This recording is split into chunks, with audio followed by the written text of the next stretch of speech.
Vamos discutir o problema que as pesquisas indicam que é a razão número 1 que as pessoas dão por causa do colapso e desmembramento de casamentos.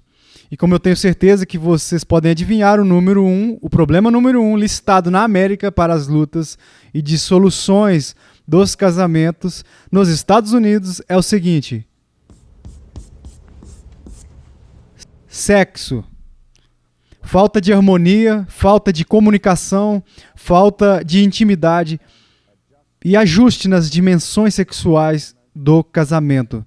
Isso pode parecer um pouco uma surpresa para nós, tendo em vista que nas últimas décadas passamos por uma explosão, não apenas no interesse, mas na literatura sobre relações sexuais e harmonia. Você pode ir a qualquer livraria, a seção de autoajuda daquela livraria, ou até separar sessões sobre sexo e casamento e encontrar dezenas de manuais, livros de instruções e aconselhamento a respeito do casamento, livros sobre como ter uma ótima dimensão sexual no seu casamento. Mas de alguma forma, ainda estamos experimentando graves problemas de harmonia sexual no casamento. Eu devo dizer isso também neste momento, que embora a pesquisa indique que essa é a razão número 1 dada para a ruptura dos casamentos no nosso país, eu particularmente não acredito que seja a razão número 1, eu acredito que é a razão número 1 que as pessoas dizem, mas eu acho que há uma razão subjacente, que é ainda mais profunda do que a dimensão sexual que veremos em outra lição. Mas já que este é um que as pessoas muito têm se preocupado, acho que precisamos gastar um pouco de tempo neste assunto. Um dos maiores problemas, é claro, que enfrentamos ao nos adaptarmos à dimensão sexual do casamento, particularmente como cristãos, está fazendo a transição assim, de viver em uma vida, uma situação até o casamento, onde Deus diz não. E de repente nós estamos naquela expectativa de entrar num relacionamento em que aquilo que antes era proibido, agora não é apenas permitido, mas nas categorias bíblicas é um mandamento. Isso é muito difícil para muitas pessoas entender aquilo que é proibido em um contexto e absolutamente um mandamento de Deus no vínculo do casamento. Agora a igreja luta há séculos com essa dimensão. Na semana passada, por exemplo, eu estava lendo um esboço do grande teólogo Agostinho, que é um dos teólogos, escritores favoritos meus de todos os tempos. E neste esboço em particular, ele estava argumentando que a única justificativa moral para o casamento, para relações sexuais dentro do casamento, é a visão específica para conceber e gerar filhos. Isso é, Agostinho não viu espaço dentro do casamento para a relação matrimonial, para o gozo apenas do sexo, como um vínculo físico envolvendo o prazer físico entre marido e mulher. Em outras palavras, era meio que necessário o mal que alguém assim que tinha que passar para propagar as espécies. Agora eu estou convencido de que esse ponto de vista de que mesmo o grande Agostinho defendeu é um que não é encontrado nas escrituras, mas tem suas raízes nas visões gregas e orientais antigas, que depreciou o valor de qualquer coisa física. Sabemos em que consiste o pecado do materialismo neste mundo, onde as pessoas buscam toda a vida e todo o significado por intermédio de coisas físicas, através do dinheiro, através da comida, através do vinho, mulheres e música, através da gratificação do corpo, e chamamos isso de materialismo. E sabemos que isso é uma distorção da realidade que Deus criou. E às vezes, para neutralizar nós vamos ao outro extremo e caímos no erro do que pode ser chamado de espiritismo, onde a única coisa que é de valor é a dimensão espiritual, a alma. Mas nós acreditamos em um Deus que fez um mundo físico, que fez o homem não apenas como um espírito desencarnado, mas como uma pessoa que tem uma alma e um corpo. No Novo Testamento, por exemplo, nos ensinamentos de Jesus, ele nos mostra uma preocupação com o bem-estar material do homem, que nós somos chamados a alimentar os famintos, a vestir os nus, a abrigar os sem-tetos. Essas são preocupações físicas. E mesmo então, os apóstolos dizem também que o corpo do homem pertence à mulher no casamento e o corpo da mulher pertence ao homem. E não devemos nos desfraudar. Então, não encontramos isso como uma visão negativa da dimensão física da nossa humanidade nas Escrituras. Mas Deus é muito claro a respeito do contexto em que o sexo pode ser desfrutado. Eu me lembro, não tem muito tempo atrás, eu estava fazendo um estudo sobre a visão do Novo Testamento, o sexo no Novo Testamento. E apenas assim, estava isolando aquelas passagens no Novo Testamento onde Jesus e os apóstolos falam sobre sexo, e nos meus estudos eu fui ao chamado Dicionário Teológico do Novo Testamento, produzido por um grupo de estudiosos alemães que não tem um resumo assim do cristianismo evangélico. Eles não são de forma nenhuma conservadores na abordagem dele das coisas. E os estudiosos em particular, eles fizeram a análise deles da visão do sexo no Novo Testamento.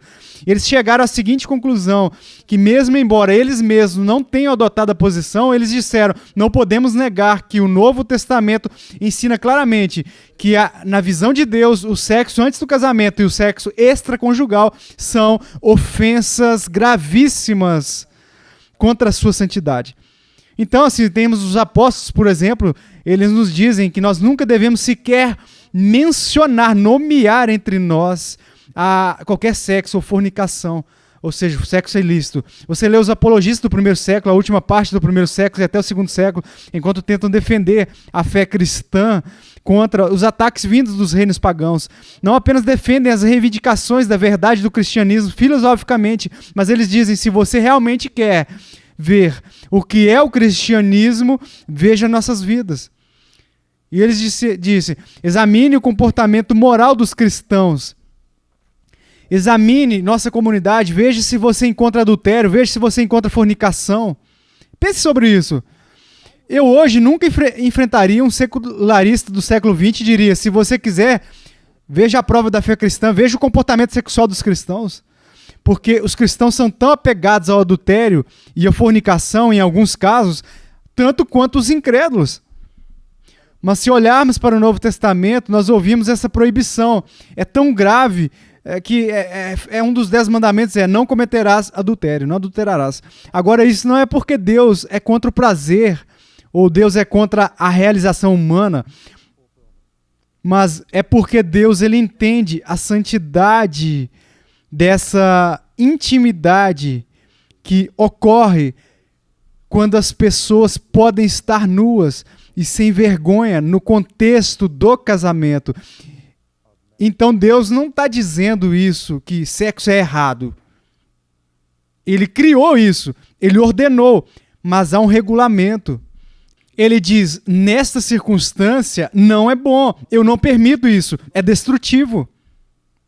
Mas nesta circunstância é lindo, é expressivo, é parte do que eu fiz para a sua diversão.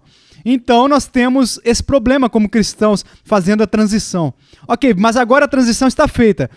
Então, que problemas descobrimos em termos de sexualidade na realização do casamento? Os 2 maiores problemas que encontramos no casamento com respeito ao sexo são, no caso da impotência masculina. Eu escrevi isso direito? E no caso da mulher, usamos termos como frigidez. Agora, esses termos me incomodam porque nenhum deles são termos precisos absolutamente.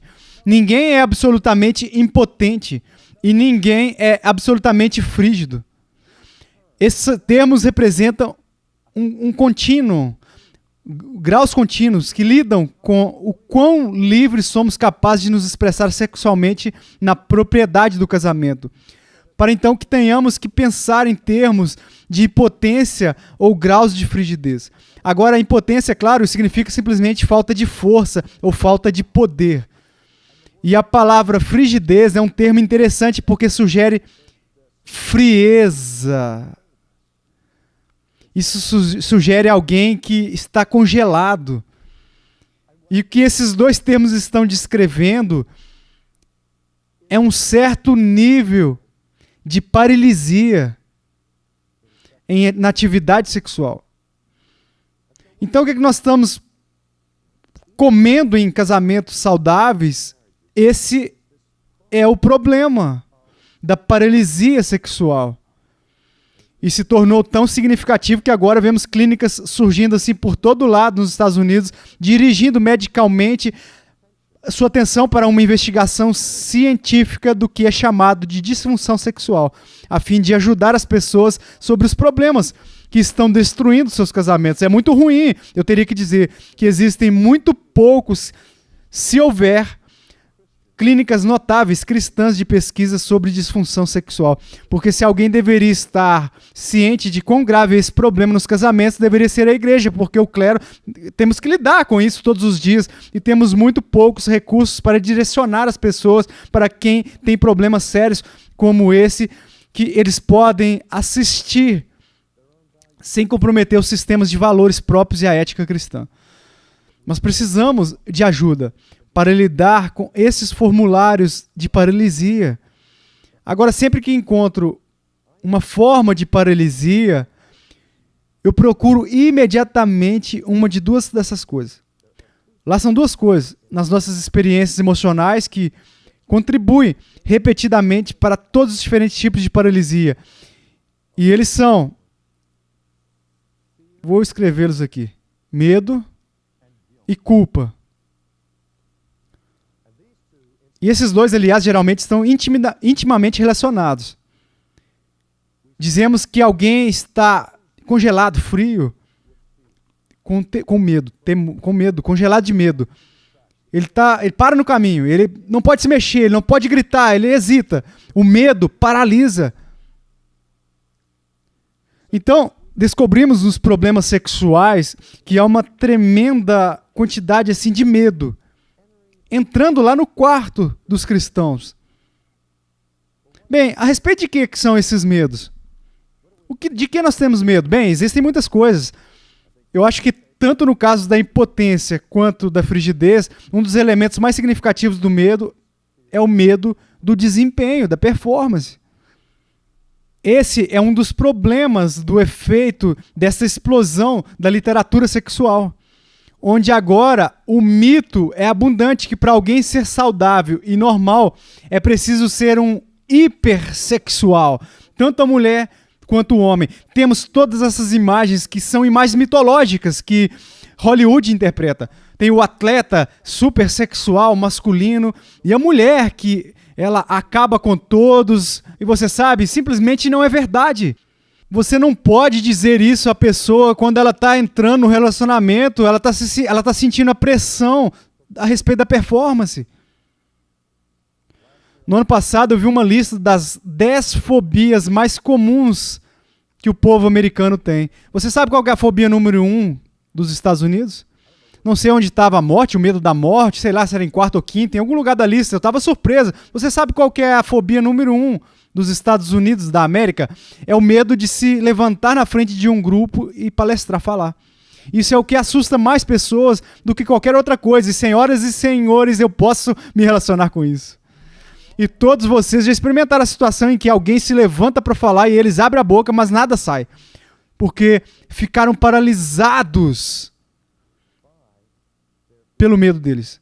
Quando eu sinto medo de falar, não é que eu vou ensinar a coisa errada ou que eu vou esquecer as palavras, mas é a pressão para executar a performance. E você pensaria que quanto mais você fala, mais fácil seria falar. Em certo sentido, sim, mas o quanto mais você fala, você tem a reputação de falar, então a expectativa do público aumenta, e quanto maior a expectativa, maior a pressão sobre você, e quanto maior a pressão, na verdade, acho que eu vou parar agora e sair. Eu não aguento mais, você sabe, eu estou pronto para engasgar. Falamos sobre asfixia, e asfixia é uma paralisia no pescoço trazido e causado pelo medo. A gente vê isso com atletas debaixo do estresse, porque eles têm medo de não atingirem o nível de expectativa que é colocado sobre eles. Bem, o nosso relacionamento sexual não é para exibição. Ninguém está mantendo um placar lá. É para intimidade de duas pessoas envolvidas. e deve ser edificado sobre um fundamento, o amor. E isso não significa apenas um sentido emocional. Isso significa uma base onde o sexo não é resgatado fora do relacionamento com o amor, mas o sexo se torna uma expressão de amor. Eu ouço as pessoas dizerem, nós fizemos sexo 2 vezes na semana passada. Como se o sexo fosse algo diferente do amor. Como se o sexo fosse simplesmente uma atividade física. Bem, para os homens, parece mais fácil. Para o homem, parece mais fácil separar sexo e amor. Isso é o que as pesquisas indicam, que os homens podem desfrutar de sexo sem amor. É por isso que existem prostitutas. E é a profissão mais antiga. Então, os homens, eles podem ter prazer físico sem amor. E todas as mulheres, elas sabem disso. Então, todas as mulheres, elas são desconfiadas. Elas ficam desconfiadas quando o homem diz, eu te amo, porque elas traduzem assim no ouvido delas. A mulher traduz, eu quero fazer sexo com você. E para fazer sexo com você, eu tenho que te dizer que eu te amo. E então se espera que a mulher mostre o seu amor pelo marido, dela por o marido, não dando ele amor, mas dando ele sexo. Isso cria ressentimentos e falta de comunicação, que estrangula e paralisa o relacionamento. Mas se o sexo é uma expressão de amor, e eu entendo que a minha esposa está comprometida comigo, e ela entende que eu a amo, então a pressão para executar diminui. Quanto mais eu demonstro amor, mais livre a minha esposa deve se sentir libertada sexualmente. Quanto mais ela demonstra amor por mim, mais eu sou capaz de viver sem medo, porque o amor é perfeito. A Bíblia diz que o amor expulsa, lança fora todo medo. Outras coisas que estão envolvidas no medo do sexo, quais são? Uma das coisas que está se tornando cada vez mais aparente para nós, na nossa sociedade, particularmente para a mulher, é o medo de ser machucada fisicamente. A mulher agredida não é apenas uma incidência rara na nossa sociedade. E não posso te dizer quantas mulheres eu já lidei e aconselhei que foram agredidas como esposas ou agredidas quando eram crianças. Elas foram abusadas sexualmente, elas foram feridas. Os homens usaram a força deles para forçar as mulheres a se submeterem aos seus avanços. Então, fisicamente, o medo de ser ferida. Então, também ouvimos falar do homem que é duro, que ele é duro, mas não terno. Você recebe mulheres juntas assim, elas dizem quais são as qualidades que você deseja do marido. Sim, elas querem autoconfiança, sim, elas querem autoconfiança, mas também colocam-se muito na autossensibilidade na lista, coloca na lista. Um dos maiores problemas de maturidade sexual na nossa nação é a falta de sensibilidade masculina em fazer amor. Ele tem que provar a sua masculinidade vivendo o velho mito dos homens das cavernas que tem que machucar a mulher fisicamente. E não é de admirar que ela não queira mais se envolver com sexo frequentemente quando é uma experiência dolorosa para ela, em vez de ser uma ternura e amor. Portanto, devemos lembrar que o medo da dor pode ser uma força paralisante. Bem, existem outros medos. Existe o medo da descoberta. E isso é muito real. Eu tenho conversado com inúmeros casais onde a mulher diz, por exemplo, que ela gosta muito mais do relacionamento sexual com o marido quando eles estão longe de casa. Quando eles saem de férias, vão a um hotel ou algo do tipo, assim, onde estão sozinhos, e você começa a explorar isso e começa a ver que ela tem medo, ou ele pode ter, pode ser que o homem tem medo de que as crianças entrem e ouçam eles ou o que quer que seja. Portanto, um dos melhores investimentos que você pode fazer para o seu casamento é um bloqueio na porta do seu quarto. Então, de novo, este é o lugar onde você pode ficar nu e sem vergonha. Mas você não vai ficar nu e sem vergonha se qualquer momento alguém entrar. Porque a sua filha não é a sua esposa e o vizinho não é o seu marido.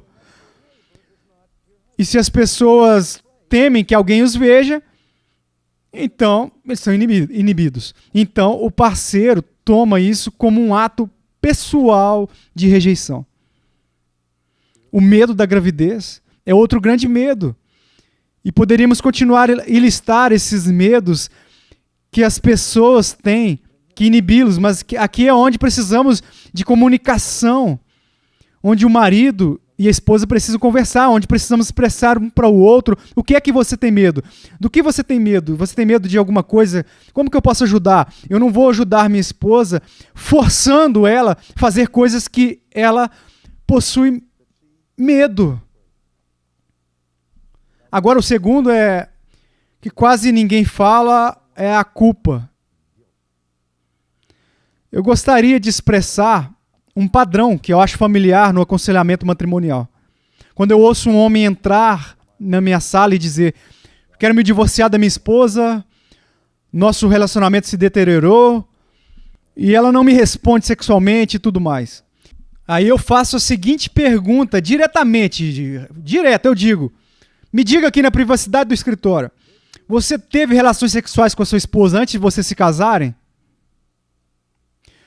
Agora, a minha experiência no aconselhamento não pode ser um teste do universo assim, suficiente para fornecer uma porcentagem que cubra toda a nação. Mas eu conto a minha experiência. Eu não sei quantos homens eu fiz essa pergunta, 100 talvez. Todos os homens que eu já aconselhei a respeito dessa questão e perguntei: você teve relações sexuais com a sua esposa antes de vocês se casarem? Todos eles disseram que sim. Todos. O marido virgem é simplesmente inexistente, tanto quanto a esposa virgem.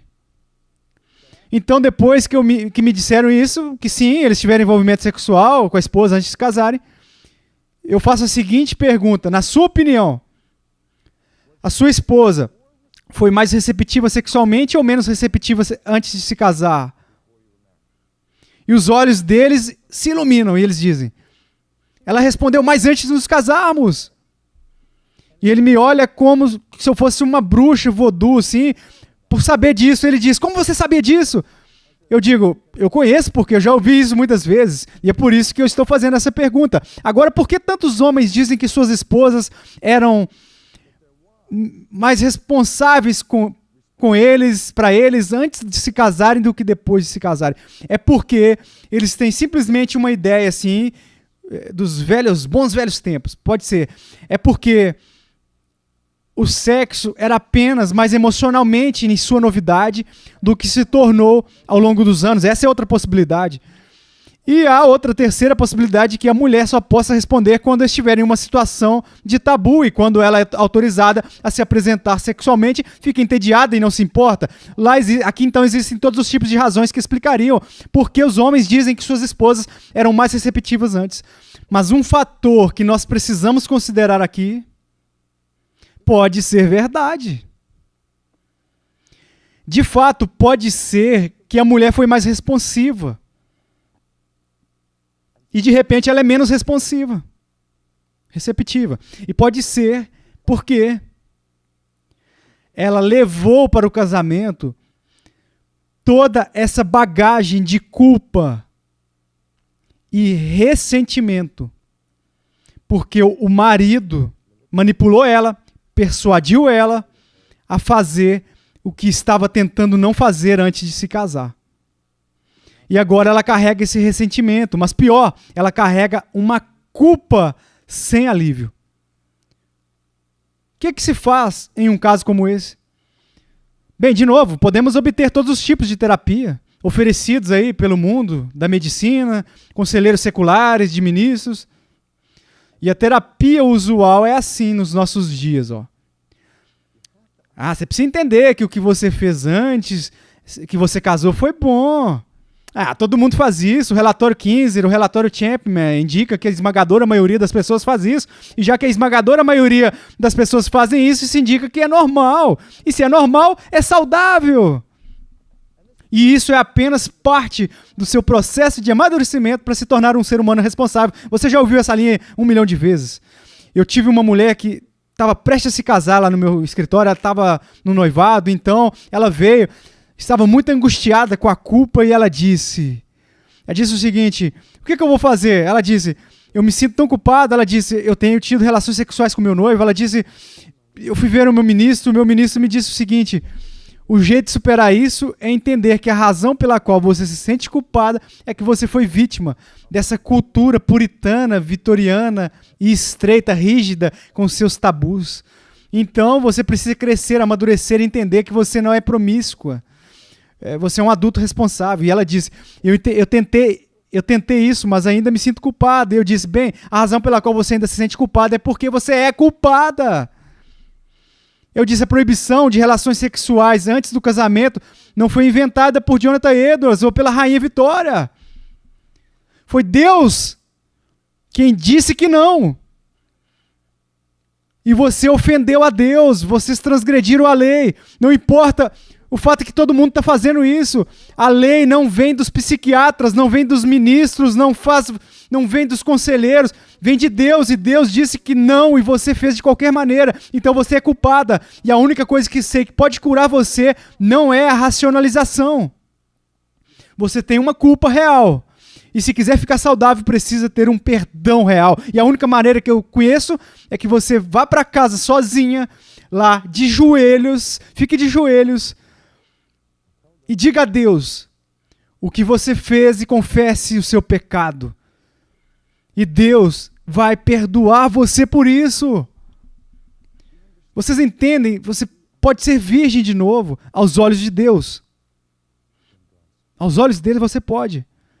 Então nós precisamos limpar o casamento, lidando com a culpa não resolvida.